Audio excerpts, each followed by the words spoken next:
Assalamualaikum warahmatullahi wabarakatuh. Halo, selamat pagi, selamat siang, selamat sore, dan selamat malam buat kalian semua. Gimana nih kabarnya hari ini? Semoga selalu sehat ya dan tetap semangat mengikuti video pembelajaran, video penjelasan dari Bu Vita. Baik, kita kali ini akan meneruskan materi dari pertemuan kita sebelumnya, yaitu sebelumnya itu kita ngomongin tentang mekanisme debit kredit kan, tentang mekanisme debit kredit. Nah, kali ini kita masih di tahap pencatatan dari 4 tahap yang akan kita lalui nanti. Kita masih di tahap pencatatan dari siklus akuntansi perusahaan jasa. Kali ini kita akan belajar bersama-sama tentang jurnal. Nah, pernah dengar kan jurnal apa? Baik. Oke, semangat ya. Kita belajar bareng-bareng tentang jurnal. Untuk materinya sendiri ini adalah merupakan materi lanjutan dari materi sebelumnya, yaitu tentang mekanisme debit kredit. Kali ini kita akan belajar tentang jurnal umum. Ada yang nggak umum? Ada. Kali ini kita akan belajar dulu tentang jurnal umum. Nanti ada juga jurnal khusus. Banyak sekali nanti macam-macamnya. Jurnal. Jurnal umum. Mungkin kalian sering sekali mendengar kata-kata jurnal. Entah jurnal ilmiah, jurnal apa lagi ya? Jurnal literasi, jurnal banyak sekali jurnal yang mungkin kalian sering dengar. Apa sih sebenarnya jurnal itu? Baik, jurnal itu berasal dari bahasa Prancis. Journal. Journal, spellingnya gimana? Bu Vita juga nggak tahu karena Bu Vita nggak pandai bahasa Prancis. Journal yang artinya adalah buku harian. Ya, kalau zaman Bu Vita dulu, zaman SMP, SMA, tahun berapa ya dulu? Tahun 90-an, itu eh, kita dulu itu ngehitnya itu punya diary gitu. Jadi kayak buku gitu. Terus kita tiap hari nulis di diary itu. Misalnya, hari ini aku sebel, aku dijutekin temen atau apa gitu. Nah, itu kita tulis di buku harian. Jadi kayak curhat kita ditulis dalam bentuk buku. Nah, itu dulu namanya adalah buku harian atau diary. Nah, dalam akuntansi ada juga buku hariannya. Nah, itulah yang disebut sebagai jurnal. Mungkin kalian kalau mencatatnya apa namanya di rumah, mungkin di kamar kalian, sering sekali kan kalian melihat gambar sticky note atau post-it seperti itu. Nah, misalnya hari ini ngerjakan tugas apa matematika, terus besok misalnya nongkrong atau ngegame bareng siapa, Bejo atau siapa gitu. Jadi kayak ini remindernya kita untuk mengingatkan kita bahwa kita ada melakukan atau list to do-nya kita. Jadi kita tempel-tempel di situ. Itu kalau mungkin dalam harian atau bulanan oke lah, masih bisa lah. Nanti kalau udah tahunan itu berapa templean itu yang memenuhi papan di kamar kita itu. Nah, bayangkan kalau itu adalah catatan keuangan dalam suatu perusahaan. Kita nyatet misalnya hari ini telah dibeli peralatan dari toko B misalnya. Nah, terus kalian tulis tempel di dinding atau di papan gitu. Terus besok misalnya bayar utang ke toko C, tulis lagi tempel. Nah, itu nanti yang terjadi adalah akan terjadi apa ya? Tumpang tindih, akan terjadi lapping juga atau saling nutup antara satu transaksi dengan transaksi yang lain.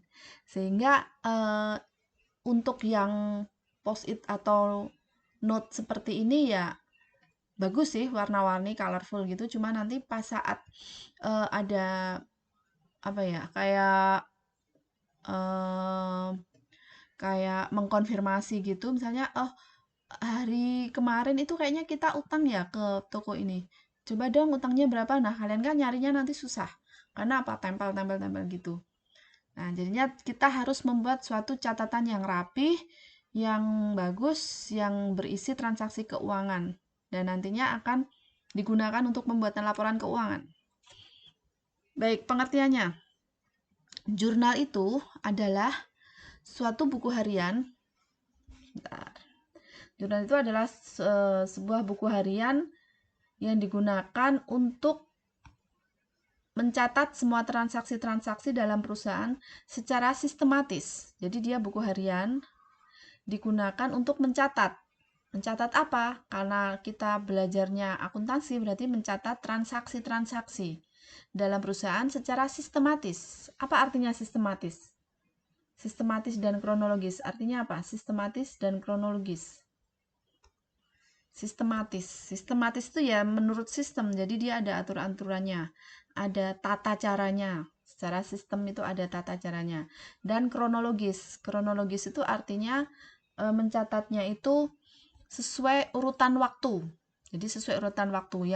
Yang transaksi yang tanggal 1 ya lebih duluan dicatat ketimbang yang transaksi tanggal 9 misalnya. Jadi urut waktu. Urut waktu ya. Jadi secara sistematis dan kronologis. Oke, paham ya untuk pengertiannya jurnal. Fungsi jurnal sendiri apa? Jadi jurnal itu mempunyai fungsi. Jadi apapun yang kita lakukan itu mesti ada fungsinya. Jadi fungsi yang pertama adalah fungsi mencatat.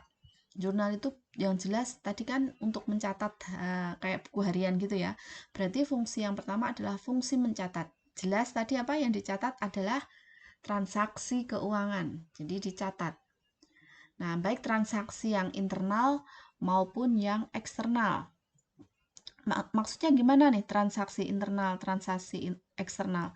Kita udah pernah belajar ini dulu pada bagian 1 ya, kita belajar akuntansi. Jadi kan ada transaksi yang internal, jadi yang hanya berada di dalam perusahaan saja. Misalnya kayak penyusutan barang atau mungkin pembayaran gaji dan sebagainya. Jadi hanya bersifat internal di dalam perusahaan itu. Tapi ada juga yang bersifat eksternal. Kalau internal itu hubungan perusahaan ya hanya di dalam perusahaan itu, dia tidak melibatkan orang atau pihak dari luar perusahaan. Tapi kalau eksternal dia melibatkan pihak dari luar perusahaan. Misalnya membeli kendaraan dari dealer Shizuka atau membeli perlengkapan dari toko XYZ misalnya. Nah, itu eksternal karena kita berhubungan dengan pihak lain. Gitu ya. Jadi yang pertama adalah fungsi mencatat. Yang kedua adalah fungsi historis. History means apa? Sejarah ya. Berarti ya itu urut dari sejarahnya. Artinya apa? Artinya dia mempunyai fungsi untuk transaksi perusahaan secara kronologis. Seperti Ibu Vita bilang tadi, urut tanggal terjadinya transaksi. Jadi mulai dari tanggal 1, tanggal 2 dan sebagainya harus urut. Jangan sampai nanti tanggal 10 duluan dicatat ketimbang tanggal 3. Karena kita lupanya tanggal 3, tanggal 3-nya diletakkan di bawah tanggal 10. No, big no, nggak boleh kayak gitu. Jadi harus urut mulai dari yang terkecil nanti sampai yang terbesar tanggalnya. Alright, sekarang nomor 3. Nomor 3 fungsinya adalah fungsi informasi. Jadi fungsi jurnal itu adalah fungsi informasi. Jadi nanti informatif, dia memberikan informasi. Informasi apa? Ya yang peristiwa ekonomi apa yang terjadi dalam perusahaan tersebut. Misalnya terjadi pembelian, terjadi peminjaman uang ke bank, terjadi penyusutan, terjadi apa ya, dia kasih informasi dalam jurnal itu. Jadi nanti akun di dalam jurnal itu yang menerangkan bahwa telah terjadi sesuatu. Nah, itu informasi. Terus yang keempat adalah fungsi analis.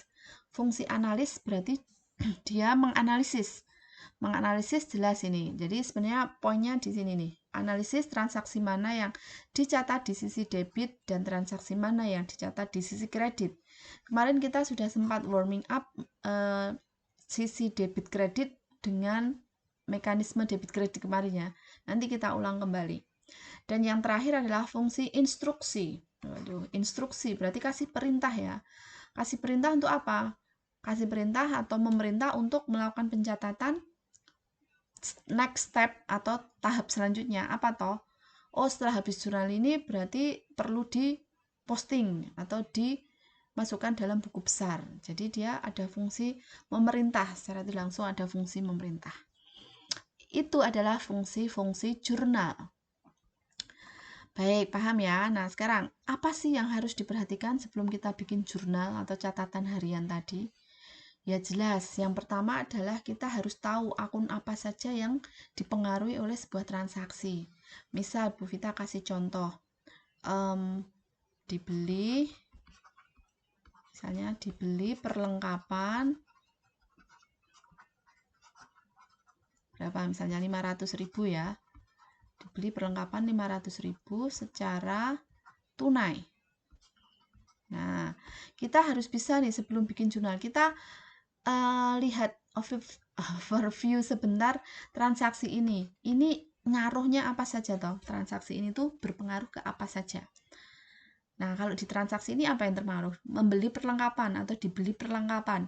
Ya jelas kita jadi punya perlengkapan kan. Berarti nanti akan berpengaruh pada akun perlengkapan. Yang jelas dia akan bertambah. Karena kita membeli. Berarti perlengkapan kita tambah.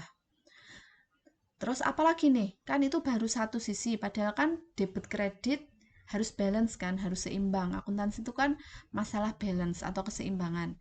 Jadi tadi kan udah di satu sisi perlengkapannya tambah. Tapi di sisi lain apa dong yang biar bisa bikin balance? Oh, ternyata belinya itu secara tunai, 500.000. Berarti kalau secara tunai, transaksi apa yang terpengaruh? Iya jelas, transaksinya adalah duit alias kas. Berarti nanti yang terpengaruh ya perlengkapan sama kas. Nah, gini. Jadi kita harus tahu yang pertama transaksi apa yang dipengaruhi oleh akun apa yang dipengaruhi oleh transaksi tersebut. Nah, itu yang pertama. Yang kedua, kita harus tahu transaksi itu selanjutnya akan nambah apa ngurang. Akan nambah apa ngurang. Ini ikuti logika kita aja. Pokoknya kita bayangkan kita seolah-olah ya bekerja di perusahaan itu. Seolah-olah kita yang nyatet keuangan perusahaan itu. Seperti itu. Jadi kita bisa membayangkan posisi kita. Jadi kalau membeli perlengkapan, ya jelas perlengkapannya akan bertambah. Kalau membelinya secara tunai, ya uang kita, kas kita akan berkurang. Nah, seperti itu. Jadi harus memperhatikan hal-hal tersebut sebelum membuat jurnal. Sekarang bentuk jurnal umum. Bentuknya seperti ini. Jadi bentuknya itu sudah baku ya sebenarnya. Tapi ada juga kalau hanya satu dua transaksi, dia tidak dibuat dalam bentuk tabel seperti ini. Tapi hanya ditulis biasa saja. Nanti Ibu kasih contoh yang ditulis biasa dengan yang dimasukkan dalam tabel. Ini bentuk tabel jurnal umum. Jadi jenis laporan apapun itu selalu diawali dengan nama perusahaan. Terus yang kedua adalah jenis laporan apa yang kita buat. Dan yang ketiga adalah periode kapan kita membuat laporan itu. Jadi misalnya perusahaan namanya salon cantik. Terus melakukan transaksi pada bulan Februari misalnya. Terus nanti ada tanggal 1, 2, 3 dan seterusnya transaksinya di bulan Februari. Terus perintahnya buatlah jurnal umum untuk salon cantik. Nah, berarti nanti kalian tulis di sini nama perusahaannya apa tadi? Salon cantik. Di center ya, di tengah ya, karena tadi di situ udah ada, kita tulis di sini. Salon cantik yang pertama, terus yang kedua adalah baris keduanya bawahnya laporan apa yang yang kita buat atau sesuai perintah soalnya. Tadi suruh membuat jurnal umum. Oh, ya wes, berarti judulnya laporannya adalah jurnal umum. Terus yang baris ketiganya adalah periode waktu kita membuat laporan itu. Tadi bulan Februari ya, berarti ya periodenya atau gitu, biasanya singkat itu artinya periode Februari, tahunnya nanti berapa, 2020 atau berapa. Udah cuma seperti itu. Jenis laporan apapun akan seperti itu susunannya. Terus bentuknya nanti akan seperti ini bentuknya. Ada kolom untuk tanggal, terus ada kolom untuk nomor bukti kalau ada, kalau nggak ada skip. Terus nama akun, ada ref ini artinya referensi, terus ada debit dan ada kredit. Ini yang paling penting ya, poinnya di debit sama kredit ini. Tanggal itu nanti diisi dengan pertama itu adalah tahunnya dulu. Jadi misalnya transaksinya salon cantik tadi Februari 2020. Berarti nanti di sini ditulis 2020 Februari atau Feb.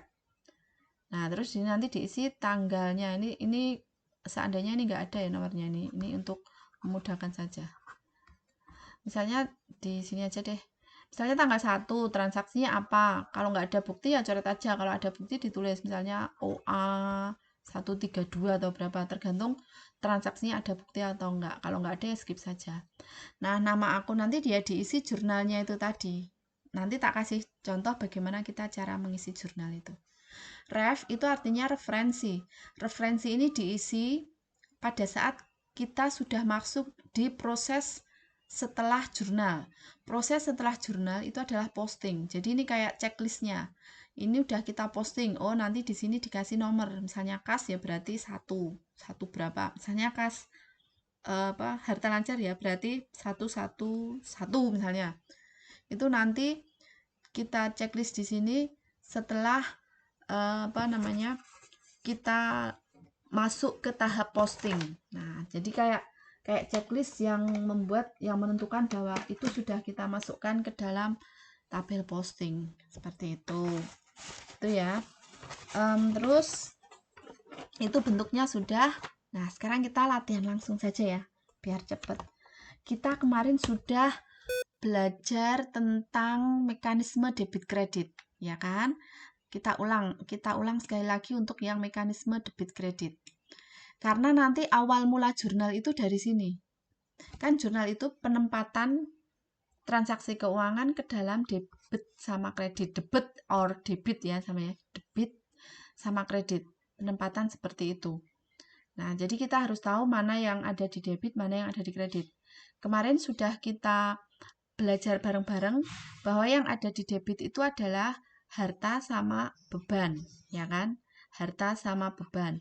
Harta sendiri jenisnya banyak banget. Ada kas, ada piutang. Ingat, di jurnal atau di mekanisme, kita langsung sebut by name. Jadi tidak lagi kayak modal seperti di persamaan dasar akuntansi, tidak. Jadi kita langsung kalau itu pendapatan, kita tulis pendapatan. Kalau itu beban, kita tulis beban. Jadi sesuai dengan transaksi yang terpengaruh.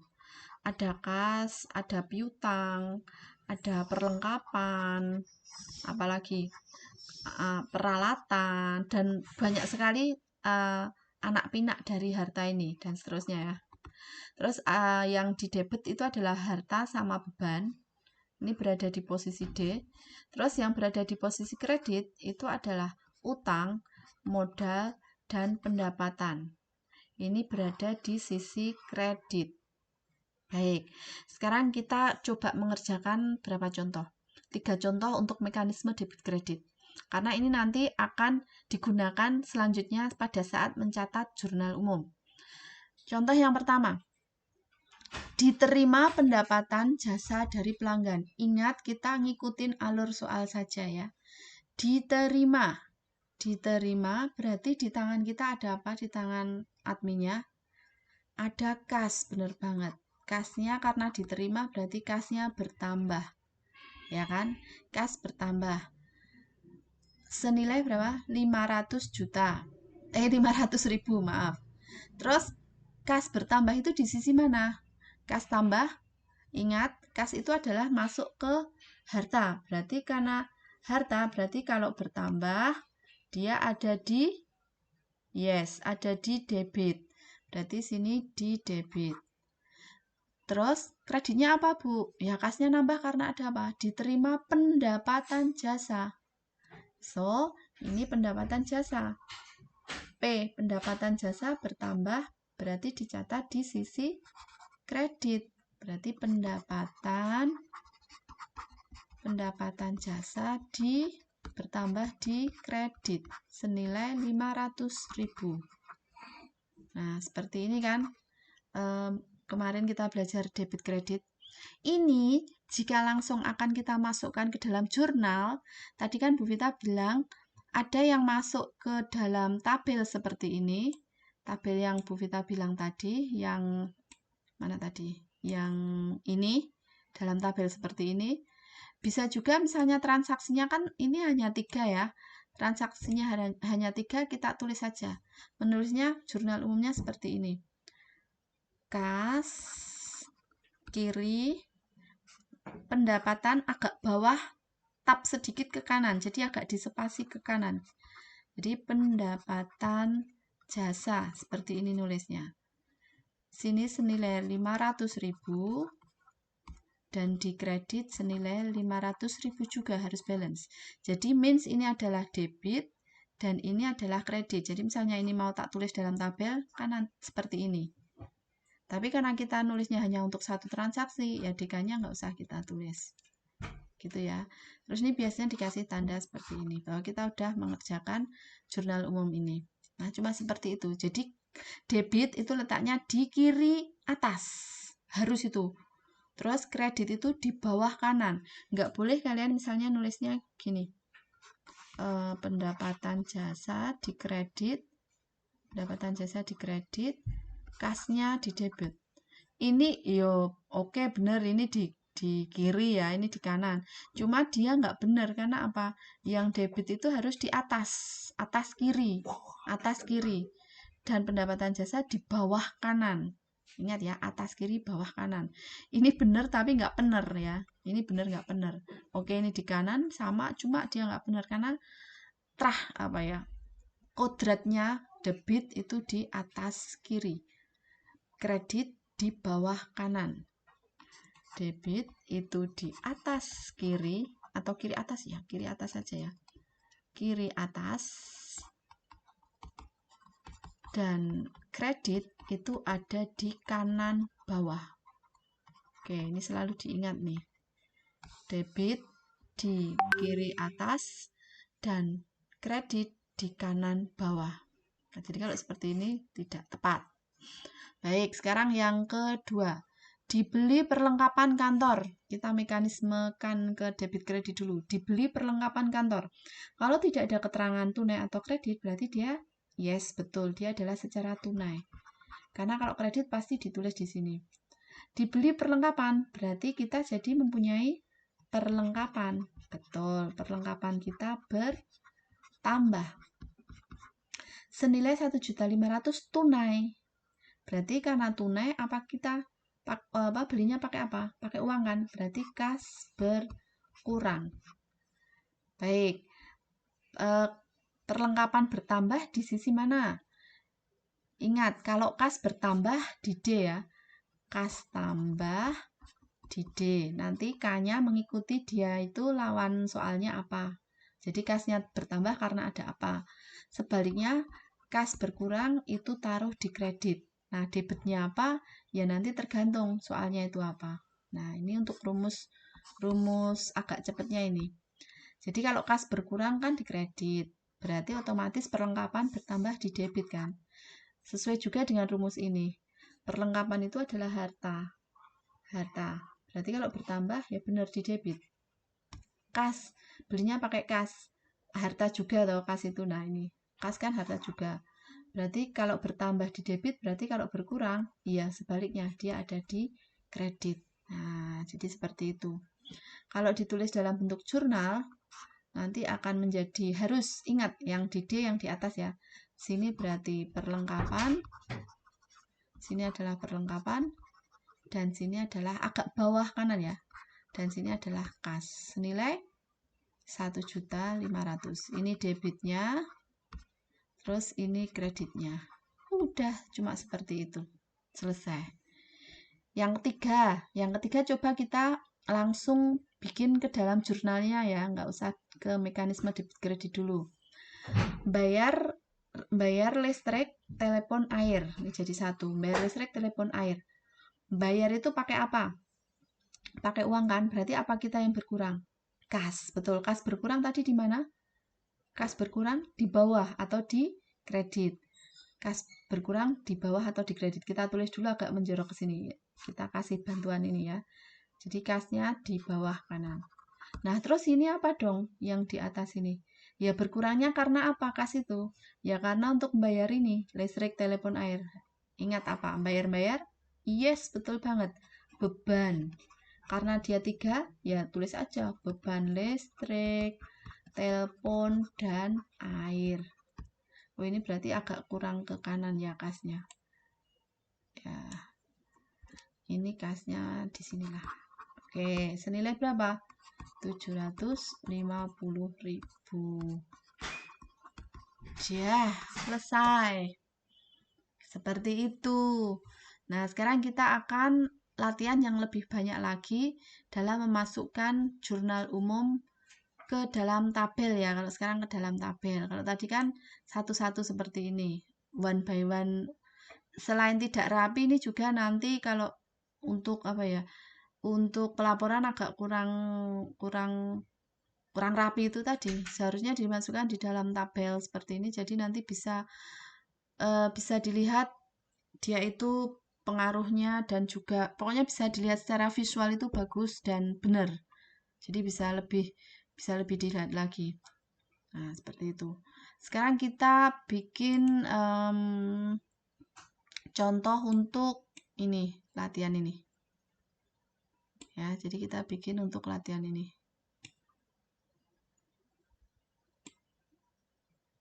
Nih, kelihatan ya? Walaupun agak kecil. Oke, kekecilan. Ntar yang ini tak hapus saja.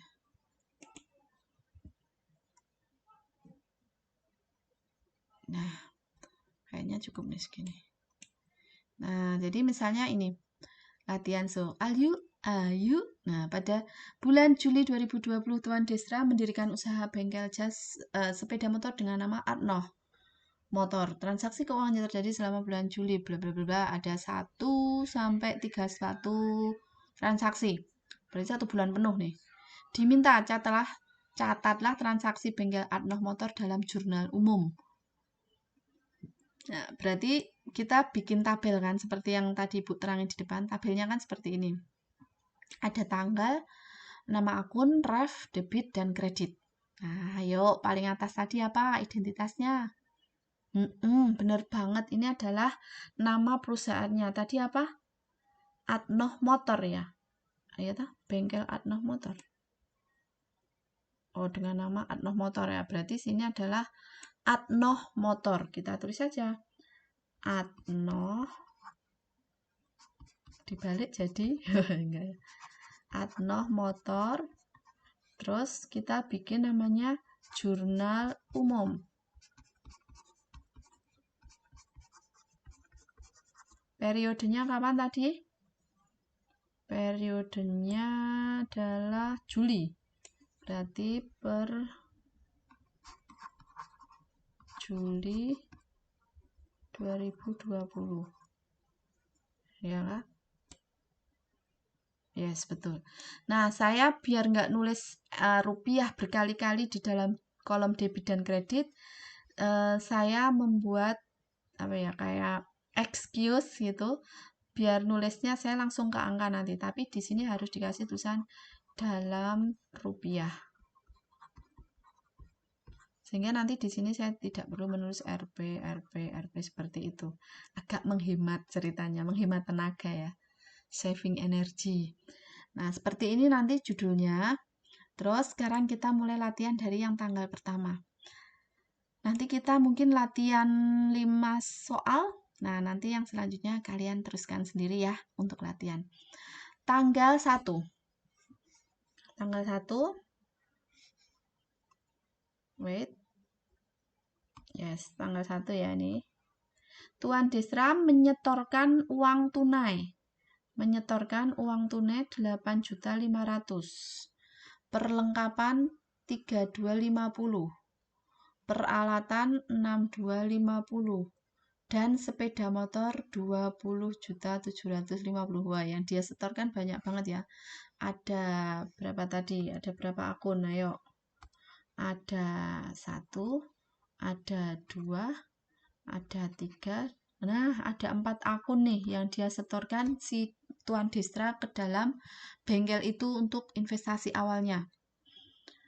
Nah, jadi jadi karena ini transaksi pertama berarti dia sebagai investasi ya, karena sebagai modal. Di sini juga sudah disebutkan sebagai modal. Nah, jelas nanti bertambahnya untuk modal. Sekarang biar mudah dulu. Kalau kita mau ore-orean boleh, berarti kan yang jelas nanti modal tambah kan, modal perusahaan tambah. Modal tambah. Caranya mengerjakan analisisnya di mana ya? Di sini aja ya. Nah, di sini. Modal tambah. Modal tambah itu di mana? Tak kasih sini contekan lagi. Apa tadi? HBUMP. Ini di debit, ini di kredit. Ini dalam posisi normal atau bertambah ya. Oh, maaf. Atau bertambah. Atau bertambah nggih. Nah, modal tambah. Modal ini ya M tambah. Berarti di sisi kredit. Nah, berarti nanti kredit itu bawah kanan ya. Berarti ini modal. Terus yang debitnya apa? Bertambahnya karena apa? Wah, nada 4 ini tadi. Ya, kalian tulis saja di sini. Yang pertama uang tunai, EKE, yes, kas. Terus yang kedua, perlengkapan, betul. Yang ketiga, peralatan, betul. Dan yang keempat, sepeda motor. Sepeda motor itu nama akunnya apa? Kendaraan. Nah, ini nanti ditulis berapa. Terus nanti modalnya akan menjadi totalan dari ini semua. Dari si kas, perlengkapan, peralatan, dan kendaraan ini. Ya udah, cuma seperti itu. Terus kita pindah ke, ke sini. Nah, ke sini. Saya gedein biar mantap. Nah, tadi kan adnoh motornya. Kita pindahkan ke sini. Tanggalnya adalah, ingat, berarti nulisnya seperti ini. 2020 bulan Juli. Terus tanggalnya tanggal berapa yang pertama? 1 ya? 1, yes. Tanggal 1. Kita tulis di sini tanggal 1. Nah, seperti ini. Jadi nanti di sini tinggal tanggalnya sini. Sini nggak usah repeat lagi, udah nggak usah ditulis lagi. Kita cukup nulis tanggalnya terus. Tadi apa yang terpengaruh? Yang pertama tadi yang kita ore-orean tadi ada kas. Ingat di kiri, debit itu rata kiri kanan, rata kiri atas ya. Ada kas. Terus apalagi tadi? Perlengkapan. Yang ketiga, peralatan. Dan yang terakhir tadi, sepeda motor, kendaraan. Betul sekali.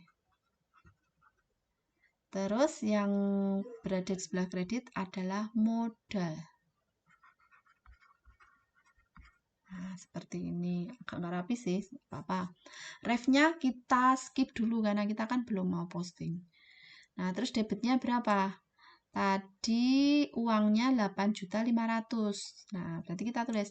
Karena kita udah menulis ini dalam rupiah, berarti sini cukup ditulis 8.500.000. Nah, seperti ini. Terus perlengkapannya berapa? Perlengkapannya adalah 3.250.000. Kita tulis di sini 3.250.000. Peralatannya berapa? Peralatannya 6.250.000. 6 juta. Ini dipasin ya, ini Bu Vita agak naik-naik ke puncak gunung. Ini 6.250.000. Kendaraan berapa tadi? 20 jutaan kayaknya. Kendaraan 20.750.000. 20.750.000. Nah, seperti ini. Terus ini karena dia nggak ada pasangannya kreditnya, ya kita strip seperti ini. Nah, terus modalnya karena ini nggak ada, modalnya berapa totalan dari kas, perlengkapan, peralatan, dan kendaraan. Bla bla bla bla bla. Yes, jumlahnya adalah 38.750.000. Coba deh kalian hitung lagi, siapa tahu Bu Vita salah. 38.750.000. Nah, seperti itu cara membuat jurnal umum. Jadi ditulis dulu ini ya. Pertama memang agak banyak, agak meruyuk ya. It's okay, nggak apa-apa ya, karena memang dalam satu waktu mungkin perusahaan itu membelinya dalam akun yang berbeda-beda, akun yang bermacam-macam. It's okay, nggak apa-apa. Terus selanjutnya, transaksi selanjutnya. Transaksi selanjutnya adalah menerima tanggal 2 ya, menerima pendapatan. Menerima. Yes, menerima kata kuncinya di situ sama pendapatan jasa. Berarti kalau menerima di tangan kita ada apa? Ada uang. Uang bertambah, kas bertambah di sisi debit. Betul, ini transaksi tanggal 2. Nah, kita tinggal menulis 2 seperti ini. Nah, kita nggak usah repeat lagi tahun dan bulannya. Kas kita bertambah, uang kita bertambah, berarti di sisi debit. Uang kita bertambah karena apa? Karena menerima pendapatan jasa. Ya udah, berarti pendapatan jasanya di kredit. Berarti sini kreditnya kanan bawah ya. Kreditnya kanan bawah adalah pendapatan jasa. Senilai 1.500.000.